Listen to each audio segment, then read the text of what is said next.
There comes a moment when the noise of the world fades, when the expectations, the failures, the comparisons all go quiet, and you're left alone with one simple truth. Your life is calling you, not for perfection, not for applause, but for presence, for courage, for you.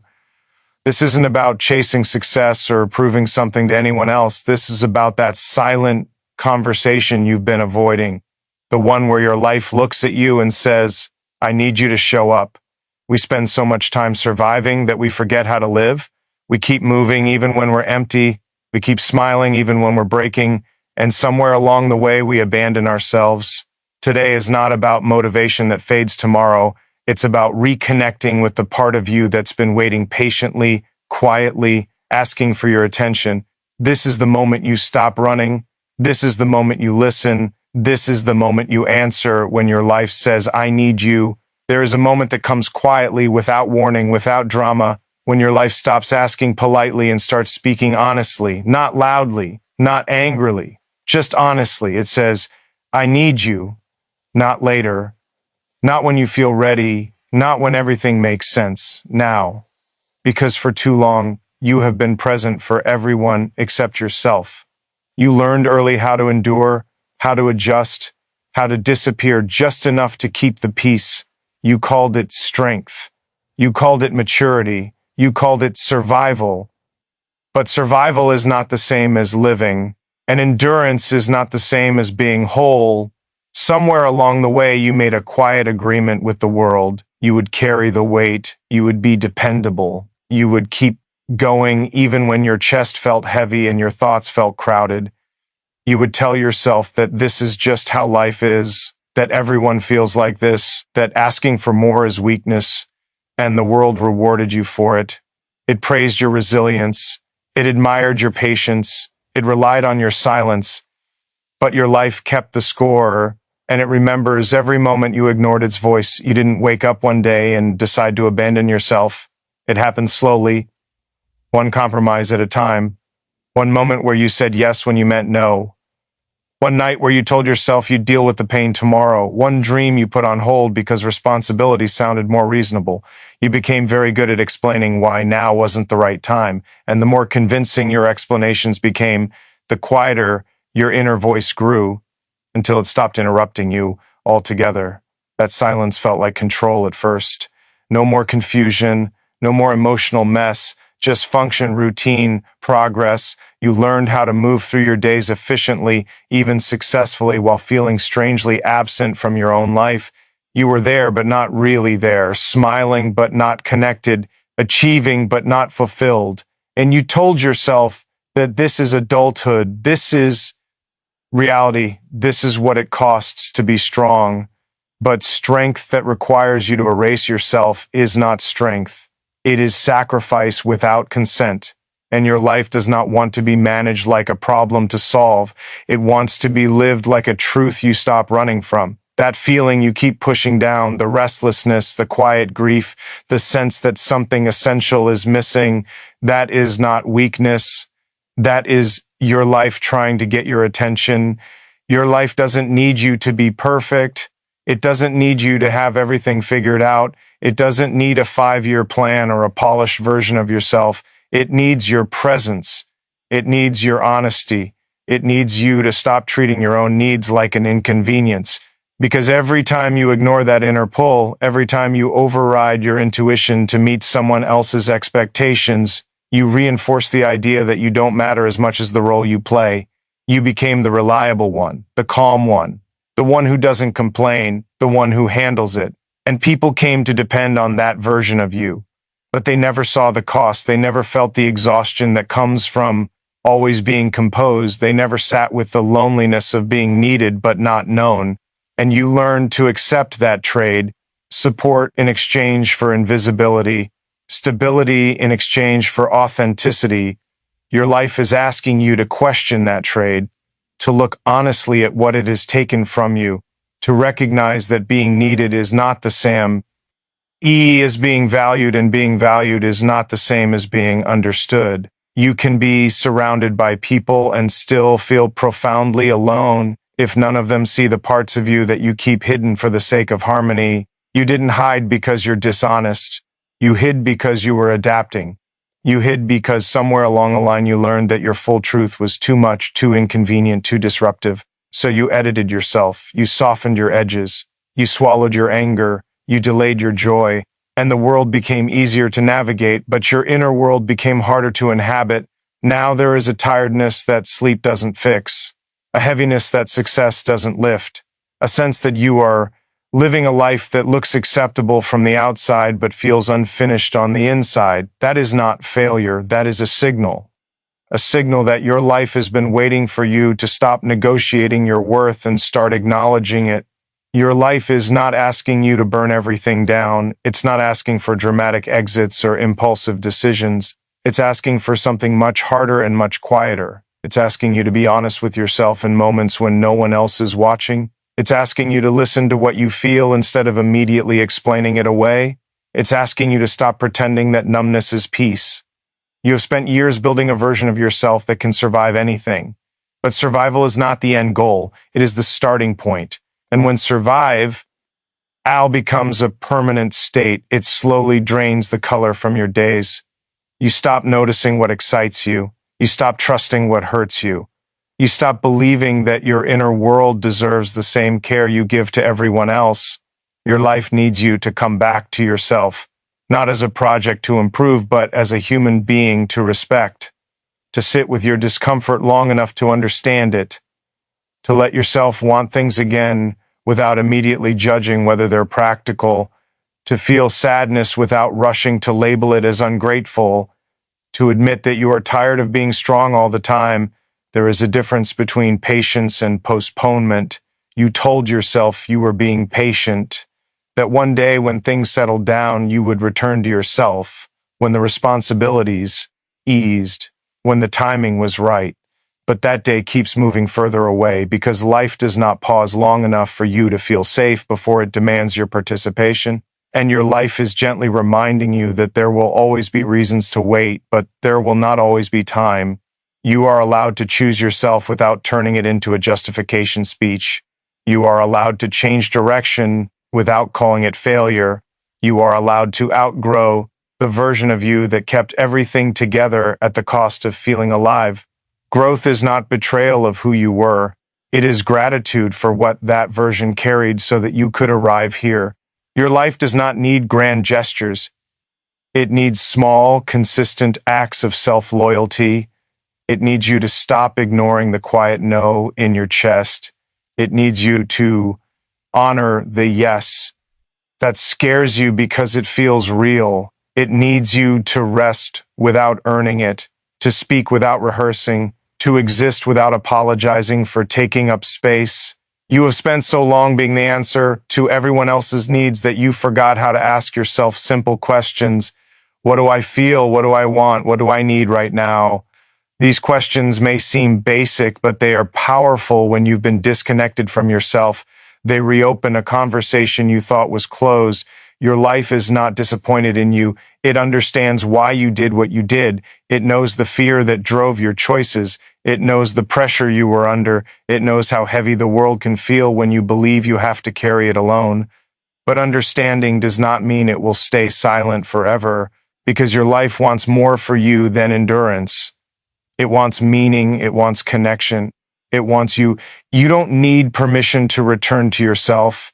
You don't need approval. You don't need to be certain. You just need to be willing to listen, even when what you hear makes you uncomfortable, especially then, because discomfort is often the doorway back to truth, and truth is where your life has been waiting. You are not behind. You are not broken. You are not too late. You are simply being called back from a long absence. Your own pace and your own truth as it unfolds right here. Pain has a way of being misunderstood.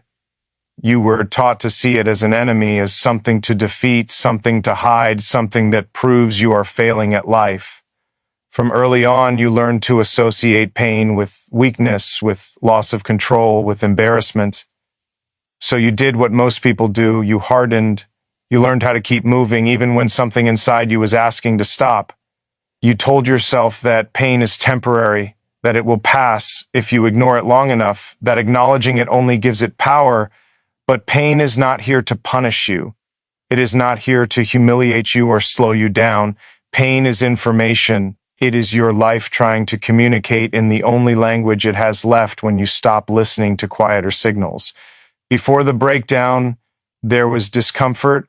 Before the exhaustion, there was restlessness.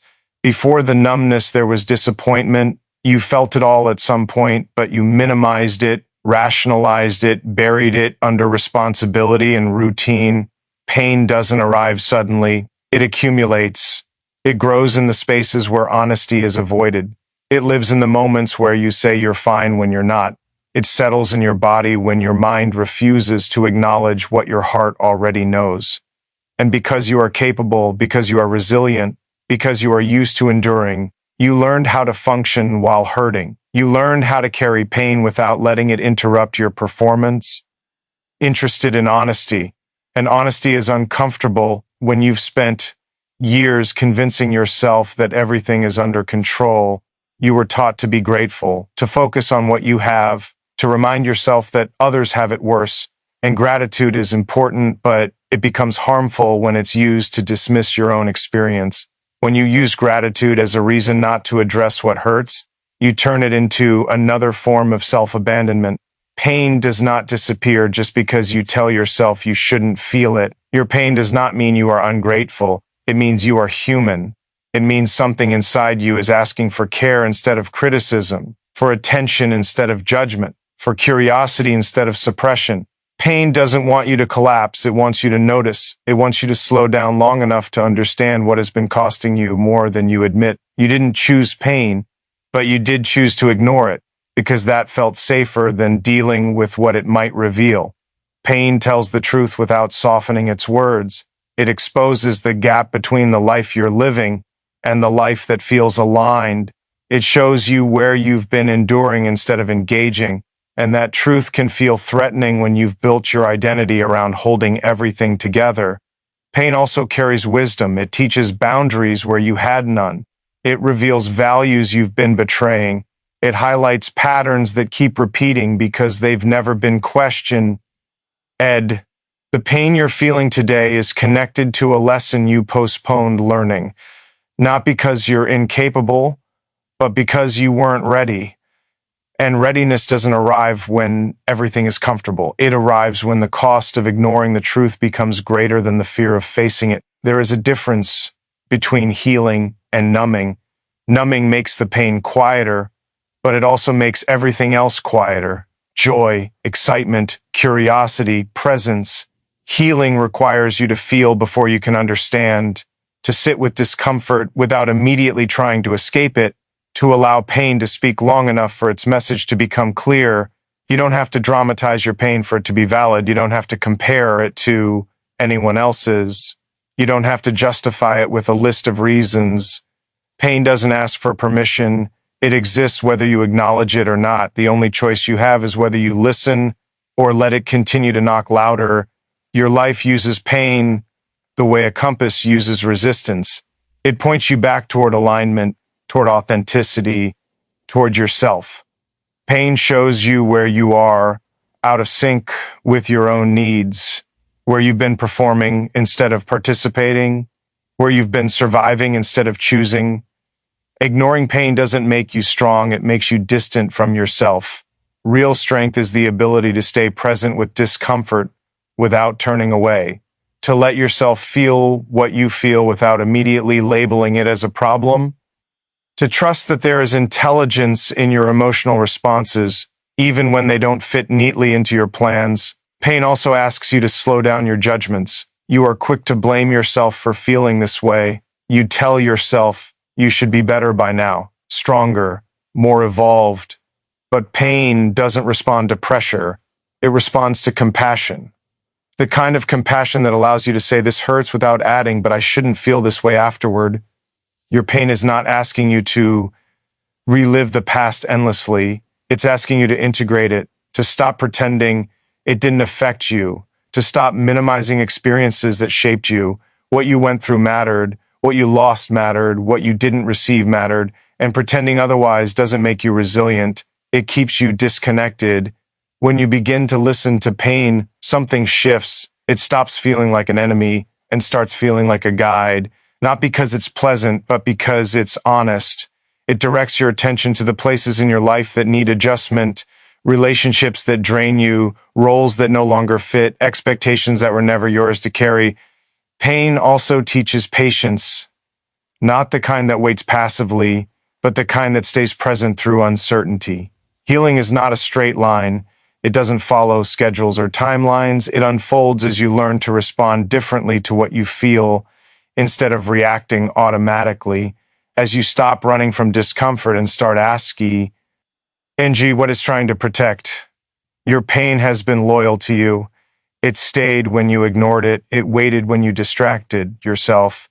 It returned when you were finally quiet enough to feel it again, not to hurt you, but to remind you that something inside you is still alive, still responsive, still asking for care. You don't need to analyze every feeling to death. You don't need to turn pain into a story that makes sense to others. You just need to acknowledge it without resistance. To say, I see you, I hear you, I'm not pushing you away anymore. That simple shift creates space for understanding to emerge naturally. Pain loses its grip when it's no longer treated like a threat. When you stop fighting it and start listening, it changes shape. It becomes clarity. It becomes boundaries. It becomes direction. The pain you're carrying now contains the map back to yourself. If you're willing to read it, your life doesn't want you to suffer endlessly. It wants you to pay attention early. Pain is what happens when signals are ignored for too long. And the moment you begin to listen, truly listen, the pain no longer has to shout. It can speak at a normal volume again. You are not weak for feeling this. You are not failing because it hurts. You are responding exactly as a human being does when something meaningful is out of alignment. Pain is not the end of the story. It is the moment the story stops pretending and starts telling the truth that asks you to slow down, to stow, or overriding yourself, to stop treating your inner world like an inconvenience, to recognize that this ache is not here to destroy you, but to bring you back to what matters, back to the parts of you that were ignored, back to a life that no longer needs to hurt this loudly to be heard. At some point, you learned that choosing yourself came with consequences, that when you spoke up, things got complicated. When you asked for what you needed, you were told to wait.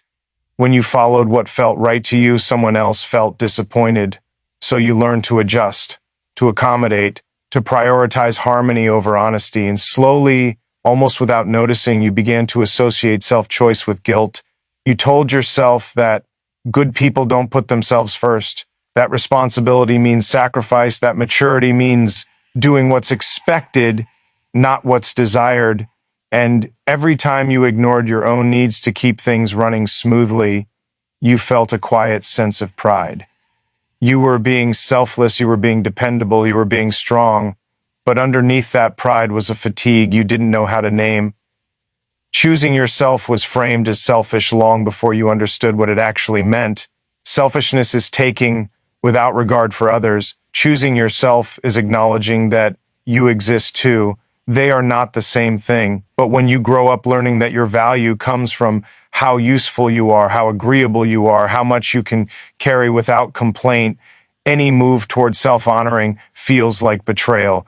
You became very skilled at explaining yourself away. You justified why you could wait, why your turn wasn't urgent, why it made sense to put your needs on hold one more time. And because you could survive the cost, because you didn't collapse immediately, you convinced yourself that it wasn't really costing you anything. But the cost didn't disappear. It accumulated quietly, showing up as resentment you felt guilty for, as exhaustion you couldn't wrest away, as a distance from yourself that kept growing. Choosing yourself does not mean abandoning everyone else. It means stopping the habit of abandoning yourself first. It means recognizing that when you consistently come last, something inside you starts to disappear. Not all at once, slowly. You stop trusting your instincts. You stop recognizing your own voice. You stop believing that what you want has any real weight. You told yourself that one day you'd have space to focus on you, when things settled down, when you proved yourself, when others didn't need you as much. but that day keeps moving because there will always be another reason to delay. And the longer you wait, the harder it becomes to remember what choosing yourself even feels like. You confuse peace with compliance. You think that keeping everyone comfortable means everything is okay. But peace that requires you to stay silent is not peace, it's avoidance. It's the absence of conflict on the outside while tension builds on the inside. And that tension doesn't dissolve on its own. It looks for a way out. It turns into bitterness, into numbness, into a quiet anger that surprises you because it doesn't match the image you have of yourself. Choosing yourself requires honesty, and honesty disrupts systems built on your silence. When you start setting boundaries, people who benefited from your lack of them may not understand. When you stop overgiving, those who relied on your constant availability may feel uncomfortable. That discomfort does not mean you're doing something wrong. It means something is changing. You are not responsible for maintaining versions of yourself that make everyone else comfortable at the expense of your own well-being. You are allowed to evolve. You are allowed to say this no longer works for me without providing a detailed explanation. You are allowed to disappoint others in order to stop disappointing yourself.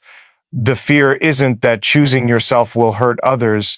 The fear is that you'll be seen differently, that you'll lose approval, that you'll no longer be the reliable one, the easy one, the one who never asks for too much. And it's true, you may lose some roles, some dynamics may shift, but what you gain is something you've been missing for a long time: integrity with yourself. When you choose yourself, you stop living on borrowed expectations. You stop measuring your worth by how little you need. You stop shrinking to fit into spaces that were never designed to hold your full truth.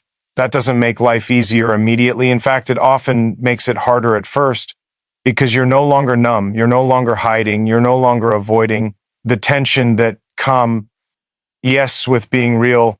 Choosing yourself is not a dramatic declaration. It's a series of quiet decisions, saying no without over-explaining, resting without guilt, speaking honestly even when your voice shakes, letting go of roles that require you to betray yourself to maintain them. These choices don't always look impressive from the outside, but they change everything on the inside. You will feel selfish at first. That feeling is not a signal that you're wrong. It's a symptom of conditioning. It's what happens when you've been trained to equate self-neglect with virtue.